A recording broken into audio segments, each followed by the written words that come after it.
And now Chapter 6 of the Madhya Leela, the liberation of Sarvabhauma Bhattacarya.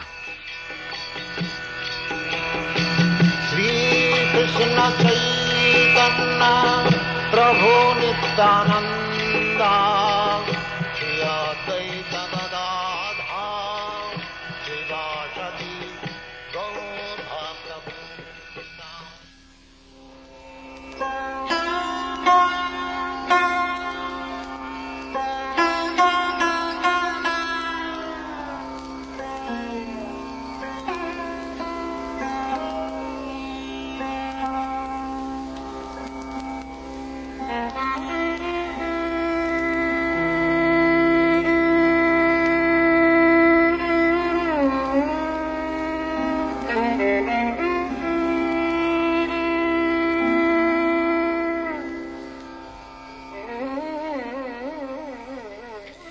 I offer my respectful obeisances unto Lord Gaurachandra, the Supreme Personality of Godhead, who converted the hard-hearted Sarvabhauma Bhattacarya, the reservoir of all bad logic, into a great devotee. All glories to Lord Caitanya Mahaprabhu. All glories to Lord Nityananda Prabhu. All glories to Advaitacharya. And all glories to the devotees of Lord Caitanya.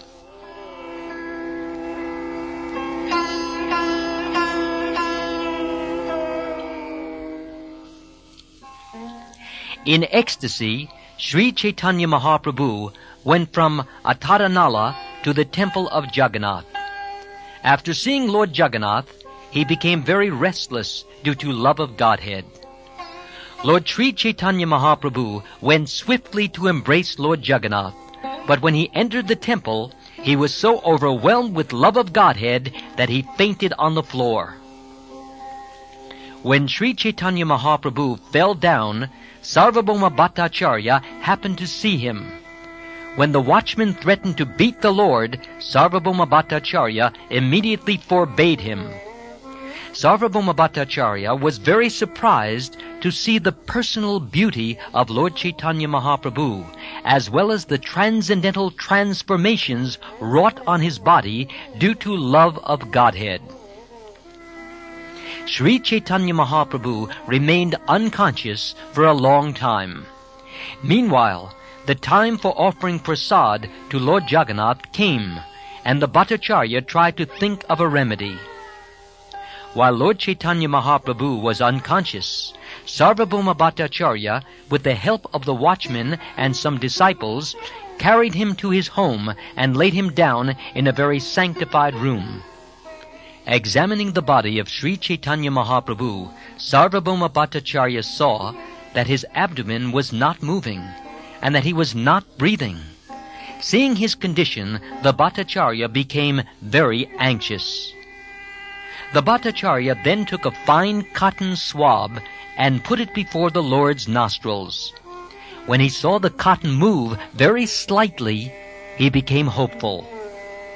Sitting beside Sri Caitanya Mahaprabhu, he thought, "This is a transcendental ecstatic transformation brought about by love of Krishna."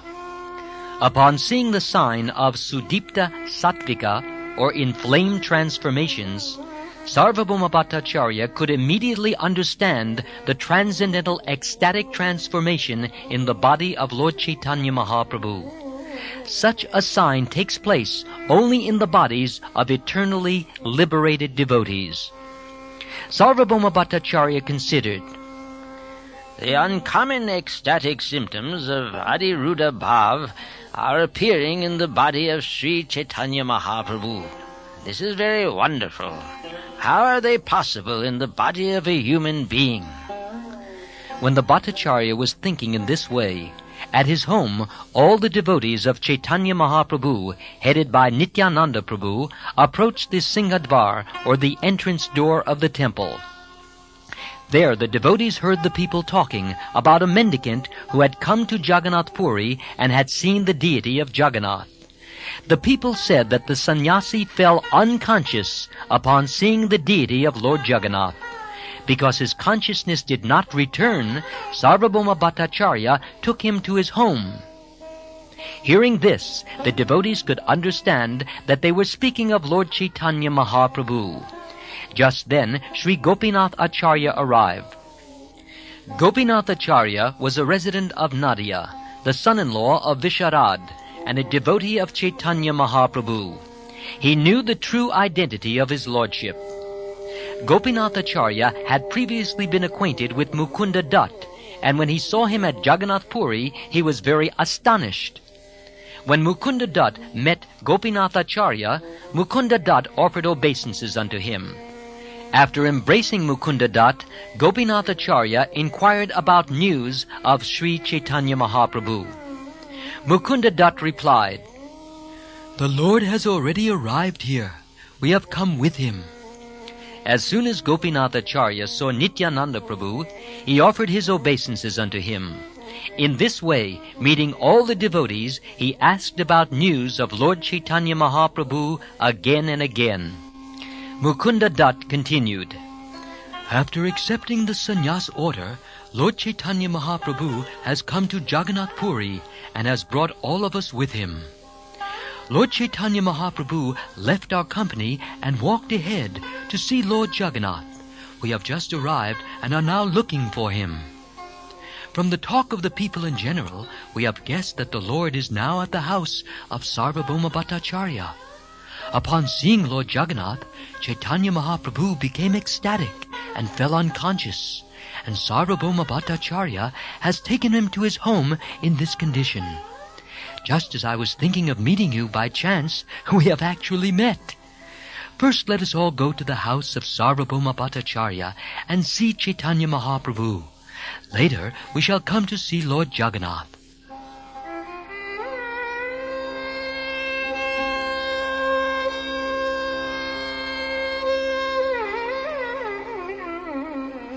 Hearing this and feeling very pleased, Gopinath Acharya immediately took all the devotees with him and approached the house of Sarvabhauma Bhattacharya.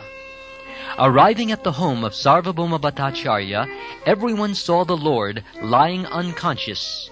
Seeing him in this condition, Gopinath Acharya became very unhappy, but at the same time he was happy just to see the Lord.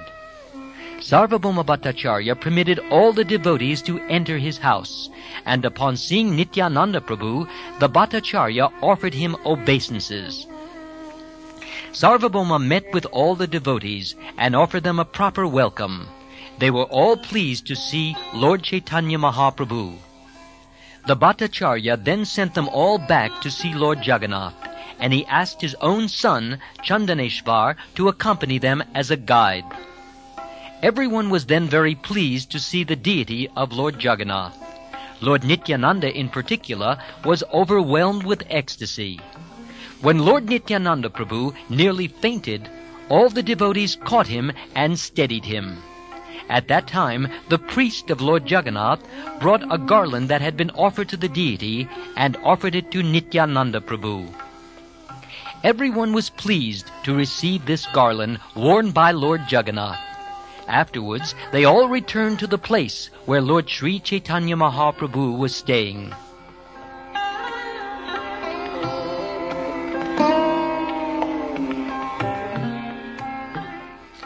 All of the devotees then began to loudly chant the Hare Krishna mantra. Just before noon, the Lord regained his consciousness. Caitanya Mahaprabhu got up and very loudly chanted, "Hari! Hari!" Sarvabhauma Bhattacharya was very pleased to see the Lord regain consciousness, and he took the dust of the Lord's lotus feet. The Bhattacharya informed all of them, "Please take your midday baths immediately. Today I shall offer you Mahaprasad, the remnants of food offered to Lord Jagannath." After bathing in the sea, Sri Caitanya Mahaprabhu and his devotees returned very soon. The Lord then washed his feet and sat down on a carpet to take lunch. Sarvabhauma Bhattacharya made arrangements to bring various kinds of Mahaprasad from the Jagannath temple. Sri Caitanya Mahaprabhu then accepted lunch with great happiness. Caitanya Mahaprabhu was offered special rice and first-class vegetables on golden plates. He thus took lunch in the company of his devotees. While Sarvabhauma Bhattacharya personally distributed the prasad, Lord Caitanya Mahaprabhu requested him, "Please give me only boiled vegetables. You can offer the cakes and other preparations made with condensed milk to all the devotees." Hearing this, the Bhattacharya folded his hands and spoke as follows. "Today, all of you please try to taste the lunch, just as Lord Jagannath accepted it." After saying this, he made them all eat the various cakes and condensed milk preparations. After feeding them, he offered them water to wash their hands, feet, and mouths. Begging permission from Lord Caitanya Mahaprabhu and his devotees, Sarvabhauma Bhattacharya then went with Gopinathacharya to take lunch. After finishing their lunch, they returned to Lord Caitanya Mahaprabhu.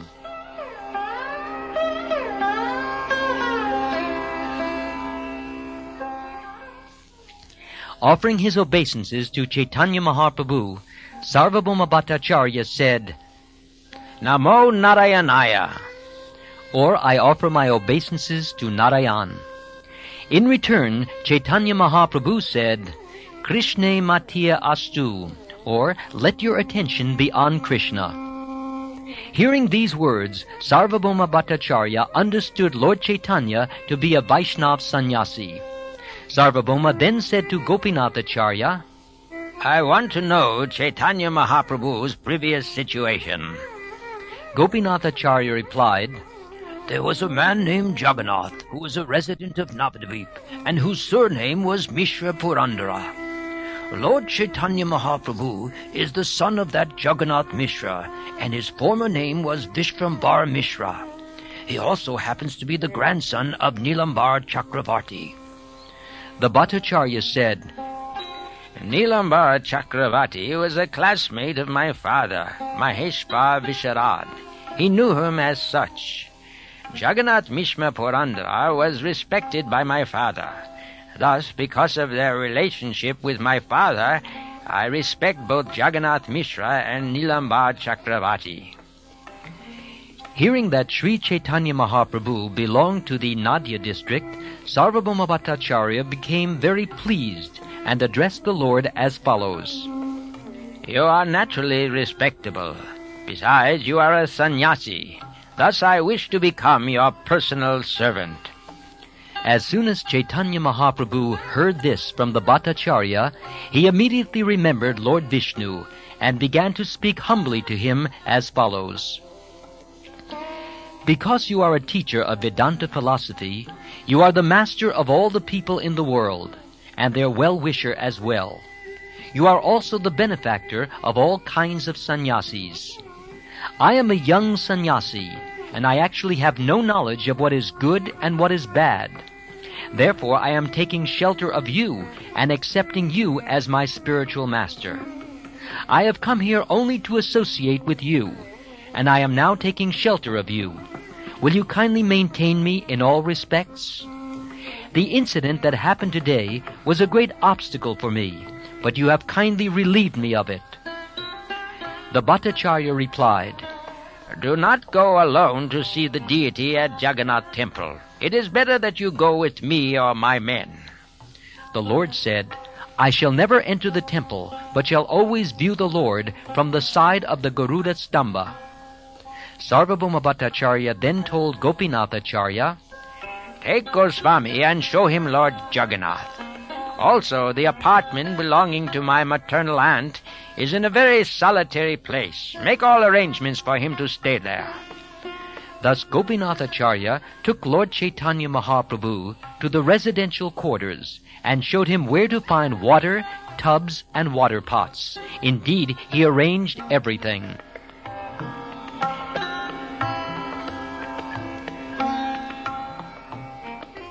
The next day, Gopinathacharya took Lord Caitanya Mahaprabhu to see the early rising of Lord Jagannath. Gopinathacharya then took Mukunda Dutt with him and went to Sarvabhauma's house. When they arrived, Sarvabhauma addressed Mukunda Dutt as follows. The sannyasi is very meek and humble by nature, and his person is very beautiful to see. Consequently, my affection for him increases. From which sampradaya has he accepted the sannyas order, and what is his name?" Gopinathacharya replied, "The Lord's name is Sri Krishna Chaitanya, and his sannyas preceptor is the greatly fortunate Keshava Bharati."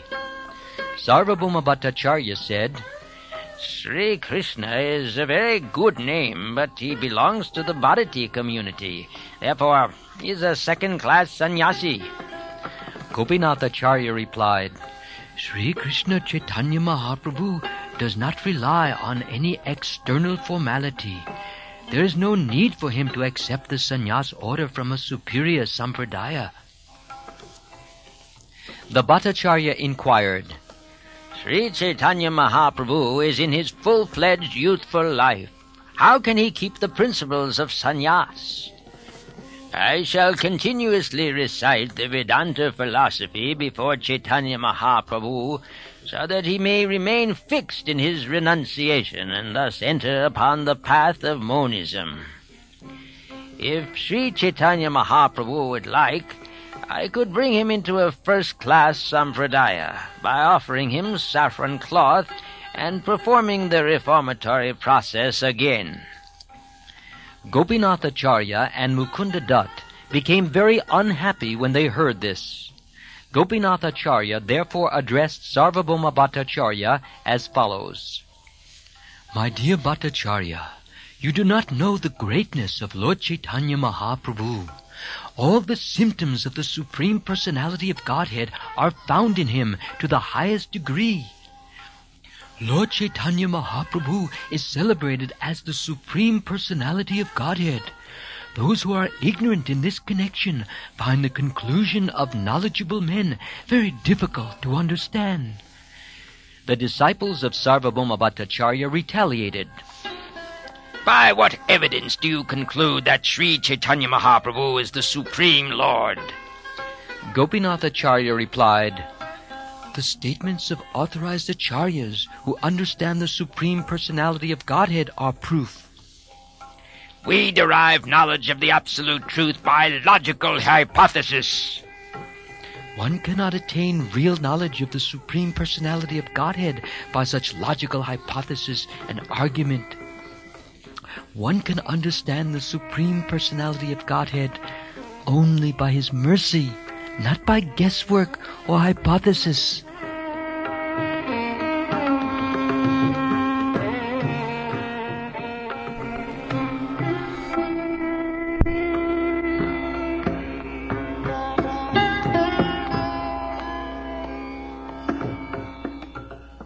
If one receives but a tiny bit of the Lord's favor by dint of devotional service, he can understand the nature of the Supreme Personality of Godhead. The Srimad Bhagavatam says, "My Lord, if one is favored by even a slight trace of the mercy of your lotus feet, he can understand the greatness of your personality.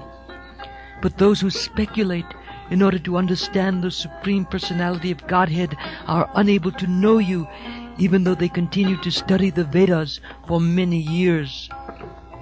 Then, addressing Sarvabhauma Bhattacharya, "You are a great scholar and teacher of many disciples. Indeed, there is no other scholar like you on earth. Nonetheless, because you are bereft of even a pinch of the Lord's mercy, you cannot understand him, even though he is present in your home. It is not your fault. It is the verdict of the Scriptures. You cannot understand the Supreme Personality of Godhead simply by scholarship." Sarvabhauma Bhattacharya replied, "My dear Gopinathacharya, please speak with great care. What is the proof that you have received the mercy of the Lord?" "Knowledge of the Summum Bonum, the Absolute Truth, is evidence of the mercy of the Supreme Lord. You have seen the symptoms of the Supreme Personality of Godhead in the body of Sri Chaitanya Mahaprabhu during his absorption in an ecstatic mood. Despite directly perceiving the symptoms of the Supreme Lord in the body of Sri Chaitanya Mahaprabhu, you cannot understand him. This is commonly called illusion. A person influenced by the external energy is called Barhimukha Jan, a mundane person, because despite his perception, he cannot understand the real substance. Hearing Gopinathacharya say this, Sarvabhauma Bhattacharya smiled and began to speak as follows. We are just having a discussion among friends, and considering the points described in the scriptures. Do not become angry. I am simply speaking on the strength of the Shastras. Please don't take any offense. Sri Chaitanya Mahaprabhu is certainly a great uncommon devotee, but we cannot accept him as an incarnation of Lord Vishnu, because according to Shastra, there is no incarnation in this age of Kali. Another name for Lord Vishnu is Triyug, because there is no incarnation of Lord Vishnu in Kali Yuga. Indeed, this is the verdict of the revealed scriptures. Upon hearing this, Gopinathacharya became very unhappy. He said to the Bhattacharya, You consider yourself the knower of all Vedic scriptures. Srimad Bhagavatam and Mahabharata are the two most important Vedic scriptures, but you have paid no attention to their statements. In Srimad Bhagavatam and Mahabharata, it is stated that the Lord appears directly, but you say that in this age there is no manifestation or incarnation of Lord Vishnu. In this age of Kali, there is no Lila avatar of the Supreme Personality of Godhead. Therefore he is known as Triyug. That is one of his holy names. There is certainly an incarnation in every age, and such an incarnation is called the Yuga avatar. But your heart has become so hardened by logic and argument that you cannot consider all these facts. In the Bhagavatam, Garga Muni said to Nanda Maharaj, In the past, your son has had bodies in 3 different colors, according to the age. These colors were white, red, and yellow. In this age, Dvapara Yuga, he has accepted a blackish body. And in the 11th canto it is said, In the age of Kali, as well as in Dvapara Yuga, the people offer prayers to the Supreme Personality of Godhead by various mantras and observe the regulative principles of the supplementary Vedic literatures. Now please hear of this from me. In this age of Kali, those who are intelligent perform the congregational chanting of the Hare Krishna Maha Mantra, worshipping the Supreme Personality of Godhead, who appears in this age always describing the glories of Krishna. That incarnation is yellowish in hue, and is always associated with his plenary expansions and personal expansions, as well as devotees and associates. And in the Mahabharata it is said, The Lord has a golden complexion. Indeed, his entire body, which is very nicely constituted, is like molten gold. Sandalwood pulp is smeared all over his body. He will take the 4th order of spiritual life, or sannyas, and will be very self-controlled. He will be distinguished from Mayavadi sannyasis in that he will be fixed in devotional service and will spread the Sankirtan movement. There is no need to quote so much evidence from the Shastras, for you are a very dry speculator. There is no need to sow seeds in barren land. When the Lord will be pleased with you, you will also understand these conclusions and will quote from the Shastras. The false arguments and philosophical word jugglery of your disciples are not faults of theirs. They have simply received the benediction of Mayavad philosophy. I offer my respectful obeisances unto the Supreme Personality of Godhead, who is full of unlimited qualities, and whose different potencies bring about agreement and disagreement between disputants. Thus the illusory energy again and again covers the self-realization of both disputants. The Lord says in the Bhagavatam, In almost all cases, whatever learned Brahmins speak becomes accepted. Nothing is impossible for one who takes shelter of my illusory energy and speaks under her influence. After hearing this from Gopinathacharya, Sarvabhauma Bhattacharya said, First go to the place where Sri Caitanya Mahaprabhu is staying and invite him here with his associates. Ask him on my account. Take Jagannath Prasad and first give it to Caitanya Mahaprabhu and his associates. After that, come back here and teach me well. Gopinathacharya was the brother-in-law of Sarvabhauma Bhattacharya. Therefore, their relationship was very sweet and intimate. Under the circumstances, Gopinathacharya taught him by sometimes blaspheming him, sometimes praising him, and sometimes laughing at him. This had been going on for some time. Srila Mukunda Dutt felt very satisfied to hear the conclusive statements of Gopinathacharya, but he became very unhappy and angry to hear the statements put forward by Sarvabhauma Bhattacharya. According to the instructions of Sarvabhauma Bhattacharya, Gopinathacharya went to Sri Caitanya Mahaprabhu and invited him on the Bhattacharya's behalf. The Bhattacharya's statements were discussed before Sri Caitanya Mahaprabhu.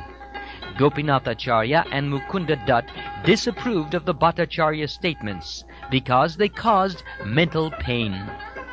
Hearing this, Sri Caitanya Mahaprabhu said, "Do not speak like that. Sarvabhauma Bhattacharya has shown great affection and mercy towards me. Out of paternal affection for me, he wants to protect me and see that I follow the regulative principles of a sannyasi. What fault is there in this?"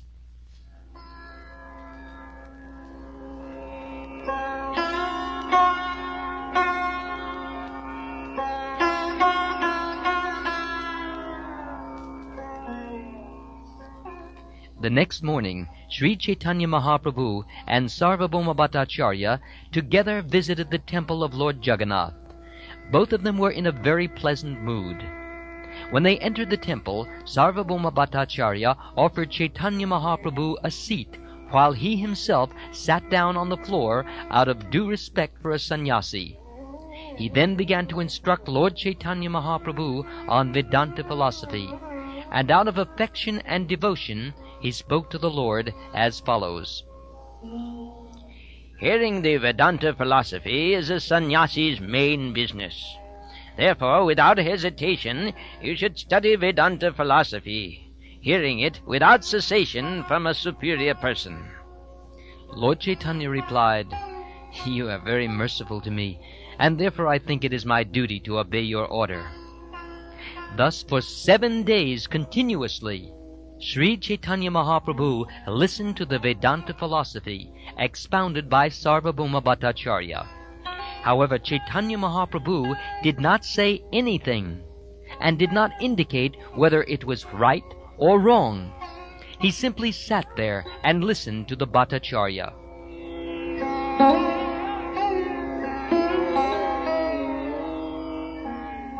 On the 8th day, Sarvabhauma Bhattacharya said to Caitanya Mahaprabhu, "You have been listening to the Vedanta philosophy from me continuously for 7 days. You have simply been listening, fixed in your silence. You do not say whether you think it is right or wrong. I cannot know whether you are actually understanding Vedanta philosophy or not."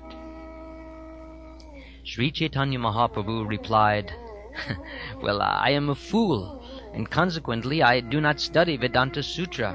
I am just trying to hear it from you because you have ordered me. Only for the sake of executing the duties of the renounced order of sannyas do I listen. Unfortunately, I cannot in the least understand the meaning you are presenting." Sarvabhauma Bhattacharya replied, "I accept that you do not understand, yet even one who does not understand inquires about the subject matter. You are hearing again and again, yet you keep silent. I cannot understand what is actually within your mind." "I can understand the meaning of each sutra very clearly, but it is your explanations that have simply agitated my mind. The meaning of the verses in the Vedanta Sutra contain clear purports in themselves, but other purports you presented simply covered the meaning of the sutra very much like a cloud. You do not explain the direct meaning of the Brahma Sutras. Indeed, it appears that your business is to cover the real meaning. Vedanta Sutra is the summary of all the Upanishads. Therefore, whatever direct meaning is there in the Upanishads is also recorded in the Vedanta Sutra or Vyasa Sutra. For each verse, the direct meaning must be accepted without interpretation. However, you simply abandon the direct meaning and proceed with your imaginative interpretation. Although there is other evidence, the evidence given in the Vedic version must be taken as foremost. Vedic versions understood directly are first-class evidence. Conch shells and cow dung are nothing but the bones and the stool of some living entities, but according to the Vedic version, they are both considered very pure. The Vedic statements are self-evident. Whatever is stated there must be accepted. If we interpret according to our own imagination, well, the authority of the Vedas is immediately lost. The Brahma Sutra compiled by Srila Vyasadeva is as radiant as the sun. One who tries to interpret its meaning simply covers that sunshine with a cloud. All Vedic literature and other literature that strictly follows the Vedic principles ascertain that the Supreme Brahman is the absolute truth, the greatest of all, and a feature of the Supreme Lord. Actually, the Supreme Absolute Truth is a person, the Supreme Personality of Godhead, full with all opulence. But you are trying to explain him as impersonal and formless. Wherever there is an impersonal description in the Vedas mean to establish that everything belonging to the Supreme Personality of Godhead is transcendental and free of mundane characteristics. Whatever Vedic mantras describe the Absolute Truth impersonally only prove in the end that the Absolute Truth is a person. The Supreme Lord is understood in two features, impersonal and personal. Now, if one considers the Supreme Personality of Godhead in both features, he can understand the Absolute Truth. He knows that the personal understanding is stronger, because we see that everything is full of variety. No one can see anything that is not full of variety. Everything in the cosmic manifestation emanates from the Absolute Truth. It remains in the Absolute Truth, and after annihilation it again enters the Absolute Truth. The personal features of the Supreme Personality of Godhead are categorized in three cases, namely ablative, instrumental, and locative. When the Supreme Personality of Godhead wished to become many, he glanced over the material energy. Before the creation, there were no mundane eyes or mind. Therefore, the transcendental nature of the Absolute Truth's mind and eyes is confirmed. The word Brahman indicates the complete Supreme Personality of Godhead, who is Sri Krishna. That is the verdict of all Vedic literature.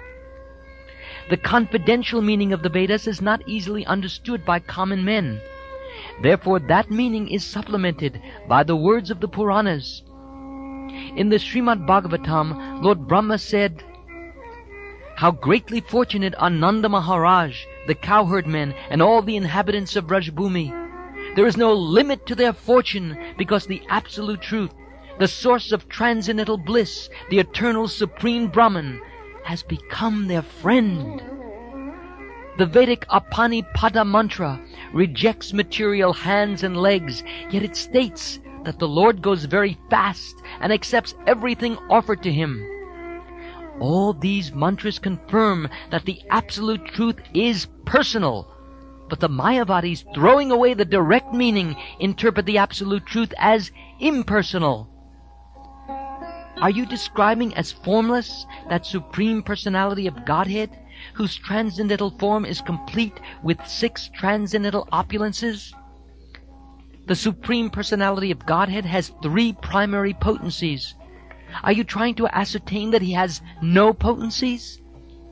In the Vishnu Purana it is stated, the internal potency of the Supreme Lord Vishnu is spiritual, as verified by the Shastras. There is another spiritual potency known as Kshetragyan, or the living entity. The third potency, which is known as Nescience, makes the living entity godless and fills him with fruitive activity. O King, the Kshetragya Shakti is the living entity. Although he has the facility to live in either the material or spiritual world, he suffers the threefold miseries of material existence because he is influenced by the avidya or nescience potency which covers his constitutional position. This living entity, covered by the influence of nescience, exists in different forms in the material condition. O king, he is thus proportionately freed from the influence of material energy to greater or lesser degrees. The Supreme Personality of Godhead is Satchit Ananda Vigraha. This means that he originally has three potencies: the pleasure potency, the potency of eternality, and the potency of knowledge. Together, these are called the Chit potency, and they are present in full in the Supreme Lord. For the living entities who are part and parcel of the Lord, the pleasure potency in the material world is sometimes displeasing and sometimes mixed. This is not the case with the Supreme Personality of Godhead, because he is not under the influence of the material energy or its modes.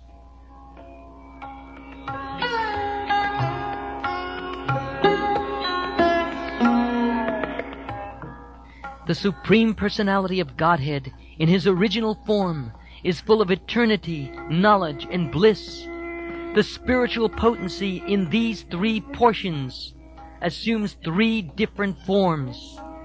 The three portions of the spiritual potency are called Ladini, or the bliss portion, Sandini, or the eternity portion, and Samvit, or the knowledge portion. We accept knowledge of these as full knowledge of the Supreme Personality of Godhead.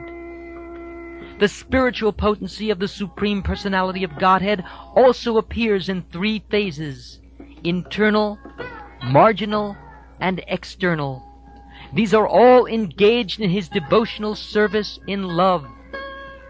In his spiritual potency, the Supreme Lord enjoys 6 kinds of opulence. You do not accept this spiritual potency, and this is due to your great impudence. The Lord is the master of the potencies, and the living entity is the servant of them. That is the difference between the Lord and the living entity. However, you declare that the Lord and the living entities are one and the same. In Bhagavad-gita, the living entity is established as the marginal potency of the Supreme Personality of Godhead. Yet you say that the living entity is completely different from the Lord. Krishna himself says, earth, water, fire, air, ether, mind, intelligence, and false ego are my 8-fold separated energies. Besides these inferior energies, which are material, there is another energy, a spiritual energy, and this is the living being, O mighty armed one. The entire material world is sustained by the living entities. The transcendental form of the Supreme Personality of Godhead is complete in eternity, cognizance, and bliss. However, you describe this transcendental form as a product of material goodness. One who does not accept the transcendental form of the Lord is certainly an agnostic. Such a person should be neither seen nor touched. Indeed, he is subject to be punished by Yamaraj. The Buddhists do not recognize the authority of the Vedas. Therefore, they are considered agnostics. However, those who have taken shelter of the Vedic scriptures, yet preach agnosticism in accordance with the Mayavad philosophy, are certainly more dangerous than the Buddhists. Srila Vyasadeva presented the Vedanta philosophy for the deliverance of conditioned souls.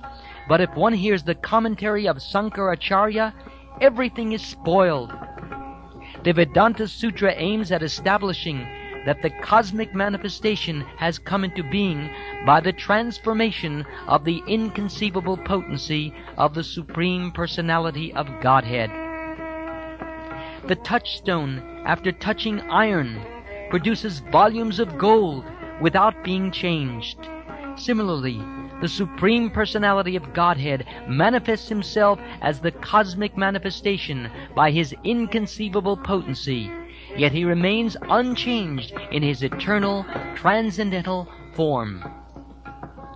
Shankaracharya's theory states that the absolute truth is transformed. by accepting this theory, the Mayavadi philosophers denigrate Srila Vyasadeva by accusing him of error. They thus find fault in the Vedanta Sutra and interpret it to try to establish the theory of illusion. The theory of illusion can be applied only when the living entity identifies himself with the body. As far as the cosmic manifestation is concerned, it cannot be called false, although it is certainly temporary.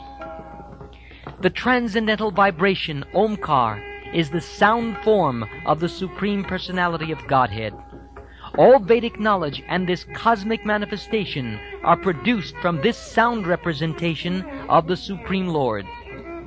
The subsidiary vibration Tat Tvam Asi, which means you are the same, is meant for the understanding of the living entity. But the principal vibration is Omkar. Not caring for Omkar, Shankaracharya has stressed the vibration Tat Tvam Asi.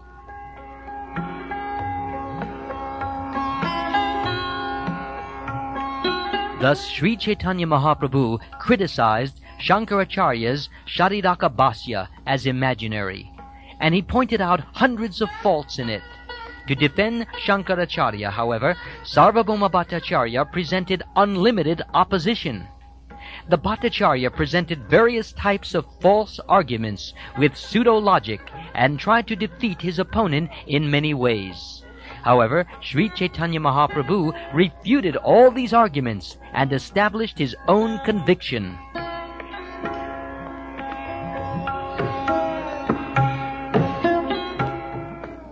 Sri Chaitanya Mahaprabhu continued, "The Supreme Personality of Godhead is the central point of all relationships. Acting in devotional service to Him is one's real occupation, and the attainment of love of Godhead is the ultimate goal of life. These three subject matters are described in Vedic literature. If one tries to explain the Vedic literature in a different way, he is indulging in imagination. Any interpretation of the self-evident Vedic version is simply imaginary. Actually, there is no fault on the part of Shankaracharya. He simply carried out the order of the Supreme Personality of Godhead. He had to imagine some kind of interpretation, and therefore he presented a kind of Vedic literature that is full of atheism." Addressing Lord Shiva, the Supreme Personality of Godhead said, "Please make the general populace averse to me by imagining your own interpretation of the Vedas. Also cover me in such a way that people will take more interest in advancing material civilization just to propagate a population bereft of spiritual knowledge." Lord Shiva informed the goddess Durga, the superintendent of the material world, "In the age of Kali, I take the form of a Brahmin and explain the Vedas through false scriptures in an atheistic way, similar to Buddhist philosophy." Sarvabhauma Bhattacharya became very astonished upon hearing this. He became stunned and said nothing.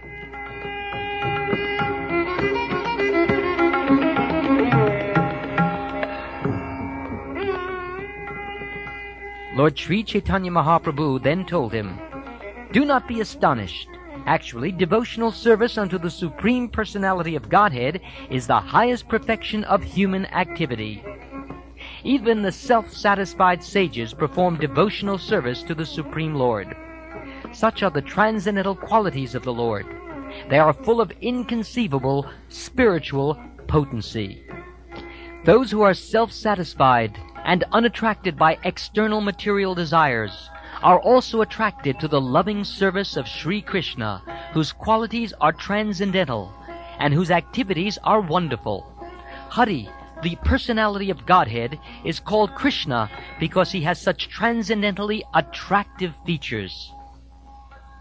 After hearing the Atmaram verse, Sarvabhauma Bhattacharya addressed Sri Chaitanya Mahaprabhu. "My dear sir, please explain this verse. I have a great desire to hear your explanation of it." The Lord replied, "First, let me hear your explanation. After that, I shall try to explain what little I know." Sarvabhauma Bhattacharya then began to explain the Atmaram verse, and according to the principles of logic, he raised various premises. The Bhattacharya explained the Atmaram verse in 9 different ways on the basis of scripture.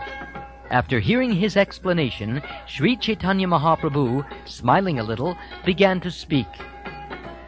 My dear Bhattacharya, you are exactly like Brihaspati, the priest of the heavenly kingdom. Indeed, no one within this world has the power to explain the scriptures in such a way. My dear Bhattacharya, you have certainly explained this verse by the prowess of your vast learning. But you should know that, besides this scholarly explanation, there is another purport to this verse. Upon the request of Sarvabhauma Bhattacharya, Lord Chaitanya Mahaprabhu began to explain the verse without touching upon the 9 explanations given by the Bhattacharya. There are 11 words in the Atmaram verse, and Sri Chaitanya Mahaprabhu explained each word one after the other. Lord Chaitanya Mahaprabhu took each word specifically and combined it with the word Atmaram. He thus explained the word Atmaram in 18 different ways. Sri Chaitanya Mahaprabhu said, "The Supreme Personality of Godhead, His different potencies, and His transcendental qualities all have inconceivable prowess. It is not possible to explain them fully. These 3 items attract the mind of a perfect student engaged in spiritual activities and overcome all other processes of spiritual activity." Sri Chaitanya Mahaprabhu explained the meaning of the verse by giving evidence concerning Shukdev Goswami and the 4 rishis, Sanak, Sanat Kumara, Sanatan, and Sanandan. Thus the Lord gave various meanings and explanations.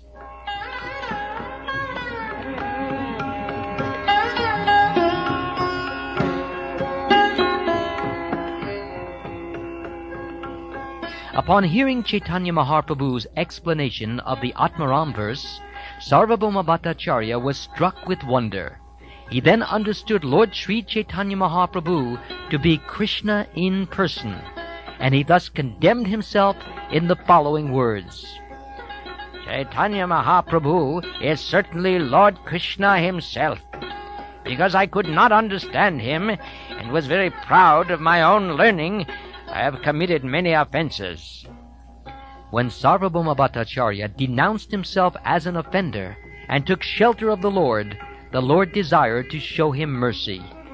To show him mercy, Sri Chaitanya Mahaprabhu allowed him to see his Vishnu form. Thus, he immediately assumed 4 hands. Sri Chaitanya Mahaprabhu first showed him the 4-handed form, and then appeared before him in his original form of Krishna, with a blackish complexion and a flute to his lips.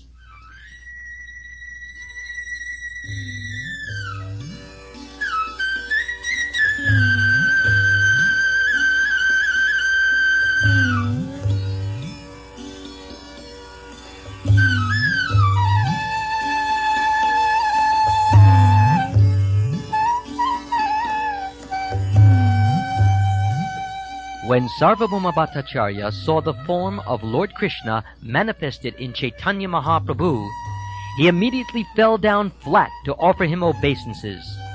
Then he stood up and with folded hands began to offer prayers.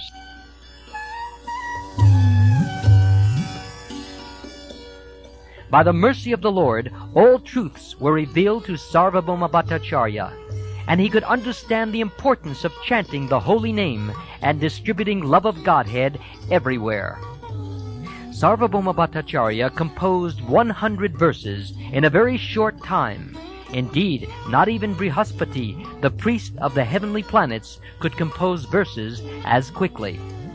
After hearing the 100 verses, Sri Chaitanya Mahaprabhu happily embraced Sarvabhauma Bhattacharya, who was immediately overwhelmed in ecstatic love of Godhead and fell unconscious.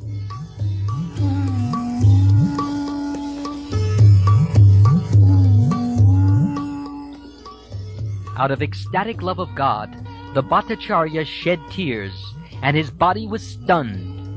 He exhibited an ecstatic mood, and he perspired, shook, and trembled. He sometimes danced, sometimes chanted, and sometimes cried, and sometimes fell down to touch the lotus feet of the Lord. While Sarvabhauma Bhattacharya was in this ecstasy, Gopinathacharya was very pleased. The associates of Sri Chaitanya Mahaprabhu all laughed to see the Bhattacharya dance so. Gopinathacharya told Lord Chaitanya Mahaprabhu, "Sir, you have brought all this upon Sarvabhauma Bhattacharya." Sri Chaitanya Mahaprabhu replied, "You are a devotee. Because of your association, Lord Jagannath has shown him mercy." After this, Sri Chaitanya Mahaprabhu pacified the Bhattacharya, and when he was quieted, he offered many prayers to the Lord.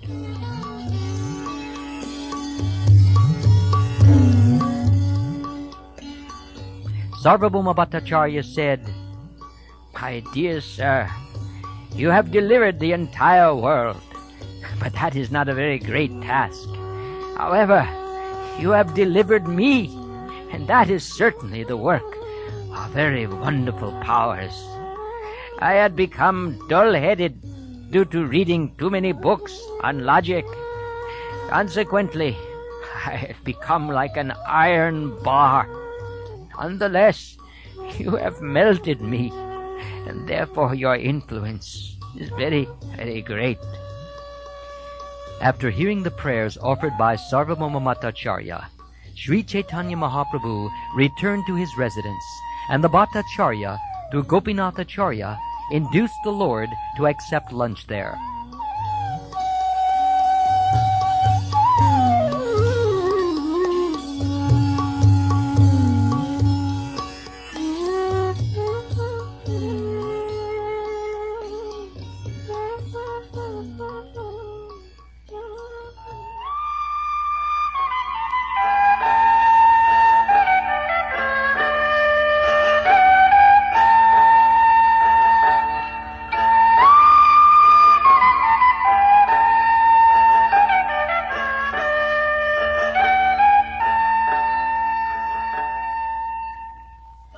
Early the following morning, Sri Chaitanya Mahaprabhu went to see Lord Jagannath in the temple, and he saw the Lord rise from his bed. The priest there presented him with garlands and prasad that had been offered to Lord Jagannath. This pleased Chaitanya Mahaprabhu very much. Carefully tying the prasad and garlands in a cloth, Chaitanya Mahaprabhu hastened to the house of Sarvabhauma Bhattacharya. He arrived at the Bhattacharya's house a little before sunrise, just when the Bhattacharya was arising from bed. As Sarvabhauma Bhattacharya arose from bed, he distinctly chanted, "Krishna! Krishna!" Lord Chaitanya was very pleased to hear him chant the holy name of Krishna.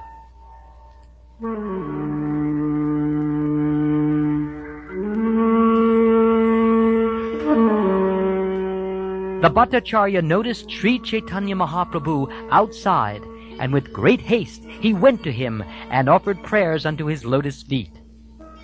The Bhattacharya offered a carpet for the Lord to sit upon, and both of them sat there. Sri Chaitanya Mahaprabhu opened the prasad and placed it in the hands of the Bhattacharya. At that time the Bhattacharya had not even washed his mouth, nor had he taken his bath, nor finished his morning duties. Nonetheless, he was very pleased to receive the prasad of Lord Jagannath.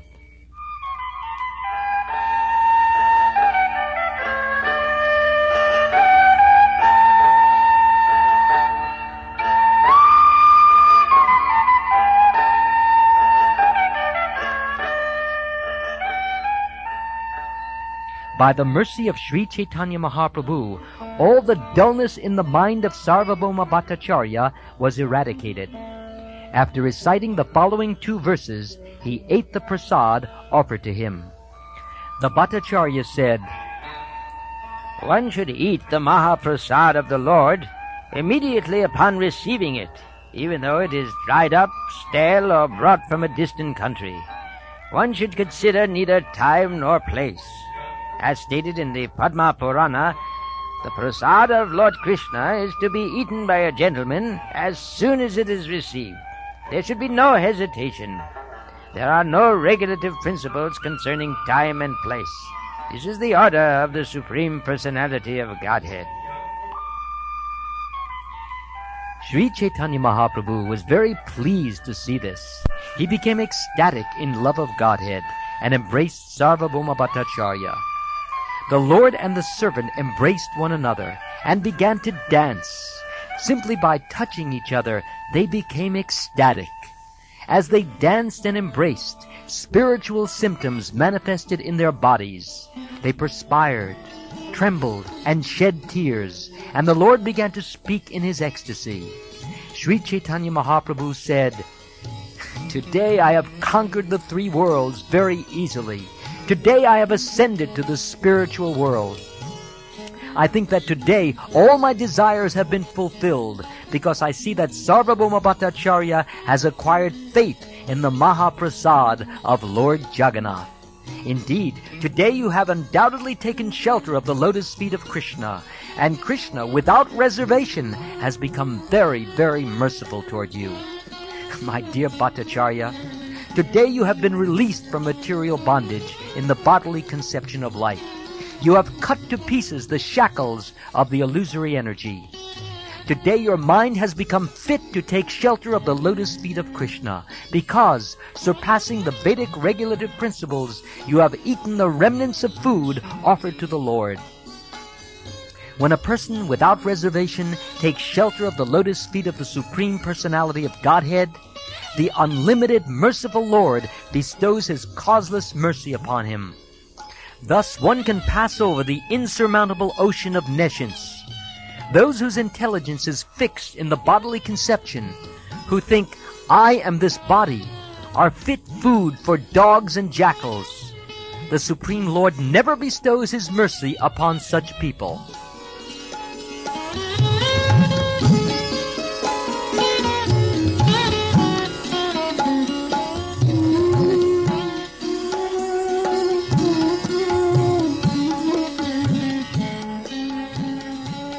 After speaking to Sarvabhauma Bhattacharya in this way, Sri Chaitanya Mahaprabhu returned to his residence.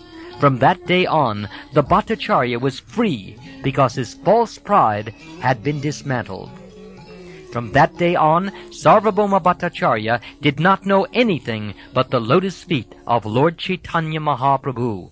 And from that day, he could explain the revealed scriptures only in accordance with the process of devotional service. Seeing that Sarvabhauma Bhattacharya was firmly fixed in the cult of Vaishnavism, Gopinathacharya, his brother-in-law, began to dance, clap his hands, and chant, Hari! Hari!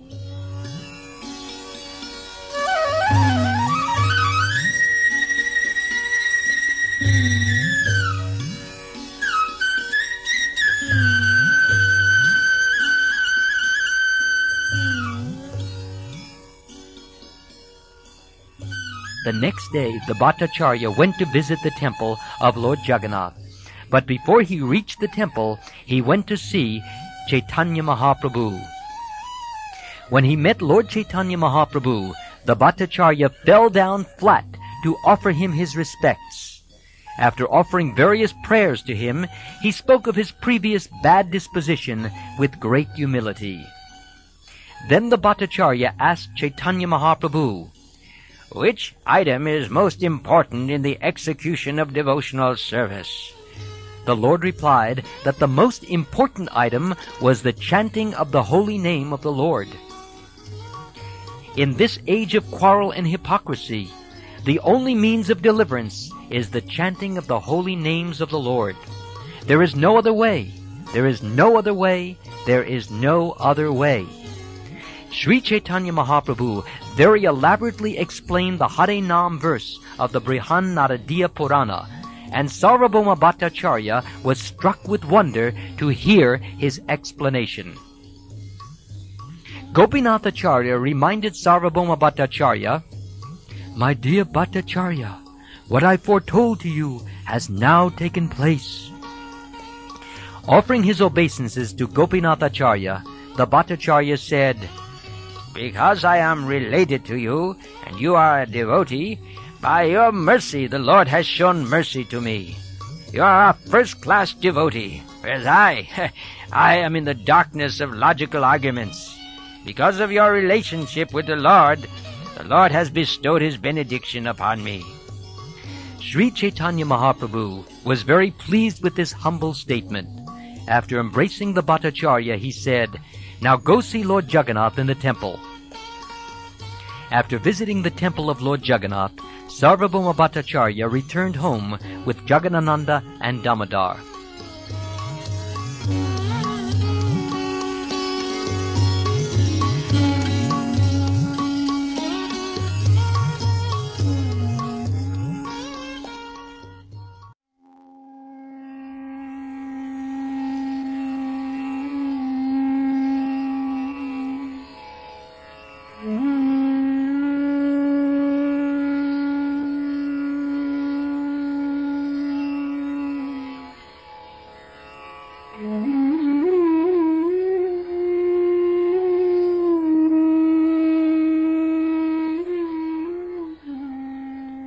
The Bhattacharya brought large quantities of excellent food remnants blessed by Lord Jagannath. All this prasad was given to his own Brahmin servant, along with Jagadananda and Damodar. Sarvabhauma Bhattacharya then composed 2 verses on the leaf of a palm tree. Giving the palm leaf to Jagadananda Prabhu, he requested him to deliver it to Sri Chaitanya Mahaprabhu. Jagadananda and Damodar then returned to Sri Chaitanya Mahaprabhu, bringing him both the prasad and the palm leaf on which the verses were composed. But Mukunda Dutt took the palm leaf from the hands of Jagadananda before he could deliver it to Sri Chaitanya Mahaprabhu. Mukunda Dutt then copied the 2 verses on the wall outside the room. After this, Jagadananda took the palm leaf from Mukunda Dutt and delivered it to Lord Chaitanya Mahaprabhu. As soon as Lord Chaitanya Mahaprabhu read the 2 verses, he immediately tore up the palm leaf. However, all the devotees read these verses on the outside wall, and they all kept them within their hearts. The verses read as follows: "Let me take shelter of the Supreme Personality of Godhead, Sri Krishna, who has descended in the form of Lord Chaitanya Mahaprabhu to teach us real knowledge, his devotional service and detachment from whatever does not foster Krishna consciousness. He has descended because he is an ocean of transcendental mercy. Let me surrender unto his lotus feet. Let my consciousness, which is like a honeybee, take shelter of the lotus feet of the Supreme Personality of Godhead, who has just now appeared as Sri Krishna Chaitanya Mahaprabhu, to teach the ancient system of devotional service to himself. This system had almost been lost due to the influence of time."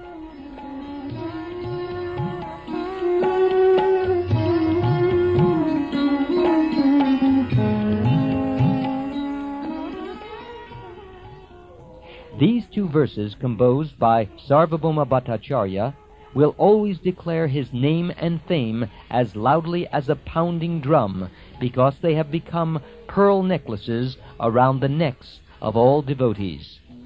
Indeed, Sarvabhauma Bhattacharya became an unalloyed devotee of Chaitanya Mahaprabhu. He did not know anything but the service of the Lord. The Bhattacharya always chanted the holy name of Sri Krishna Chaitanya, son of Mother Shachi, and reservoir of all good qualities. Indeed, chanting the holy names became his meditation.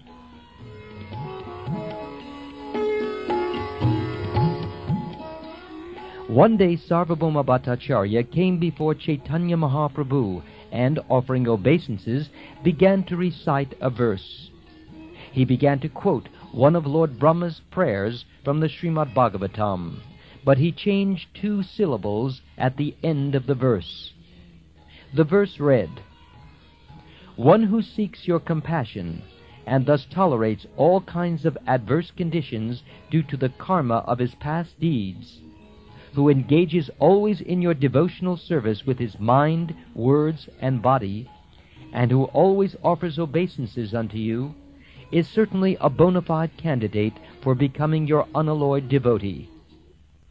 Sri Chaitanya Mahaprabhu immediately pointed out, in that verse, the word is mukti pade, but you have changed it to bhakti pade. What is your intention? Sarvabhauma Bhattacharya replied, The awakening of pure love of Godhead, which is the result of devotional service, far surpasses liberation from material bondage. For those averse to devotional service, merging into the Brahman effulgence is a kind of punishment. The impersonalists who do not accept the transcendental form of Lord Sri Krishna, and the demons who are always engaged in blaspheming and fighting with him, are punished by being merged into the Brahman effulgence. But that does not happen to the person engaged in the devotional service of the Lord. There are 5 kinds of liberation: Salokya, Samipya, Sarupya, Shashti, and Sayuja.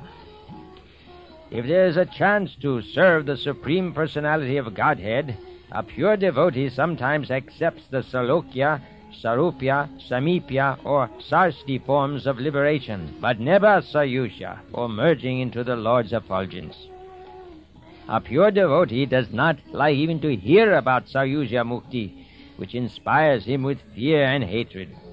Indeed, the pure devotee would rather go to hell than merge into the effulgence of the Lord. There are 2 kinds of Sayusha Mukti: merging into the Brahman effulgence and merging into the personal body of the Lord. Merging into the Lord's body is even more abominable than merging into his effulgence. Even though he is offered all kinds of liberation, the pure devotee does not accept them. He is fully satisfied engaging in the service of the Lord. Lord Sri Chaitanya Mahaprabhu replied, The word muktipad has another meaning. Muktipad directly refers to the Supreme Personality of Godhead. All kinds of liberation exist under the feet of the Supreme Personality of Godhead. Therefore he is known as Muktipad. According to another meaning, Mukti is the 9th subject, and the Supreme Personality of Godhead is the shelter of liberation. Since I can understand Krishna according to these 2 meanings, what point is there in changing the verse? Sarvabhauma Bhattacharya replied, I was not able to give that reading to the verse. Although your explanation is correct, it should not be used because there is ambiguity in the word muktipad. The word mukti refers to 5 kinds of liberation. Usually its direct meaning conveys the idea of becoming one with the Lord. The very sound of the word mukti immediately induces hate and fear. But when we say the word bhakti, we naturally feel transcendental bliss within the mind. Upon hearing this explanation, the Lord began to laugh, and with great pleasure immediately embraced Sarvabhauma Bhattacharya very firmly. Indeed, that very person who was accustomed to reading and teaching Mayavad philosophy was now even hating the word mukti. This was possible only by the mercy of Sri Chaitanya Mahaprabhu. As long as it does not turn iron into gold by its touch, no one can recognize an unknown stone to be a touchstone. Upon seeing transcendental Vaishnavism in Sarvabhauma Bhattacharya, everyone could understand that Lord Chaitanya was none other than the son of Nanda Maharaj, Krishna.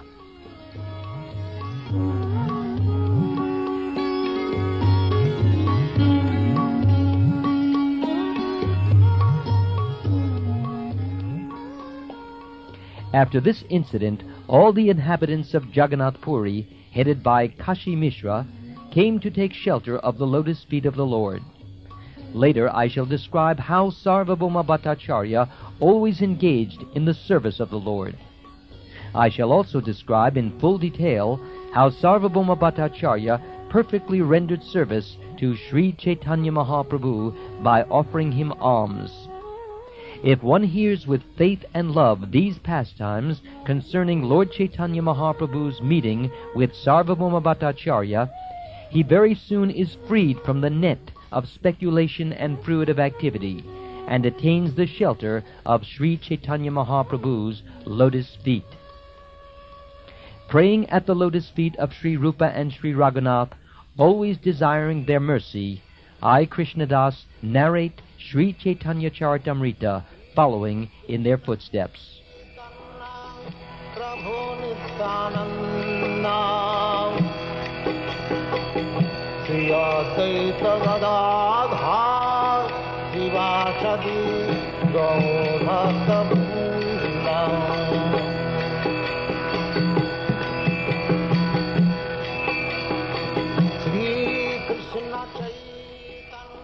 This ends Chapter 6 of the Madhya Lila, the liberation of Sarvabhauma Bhattacarya.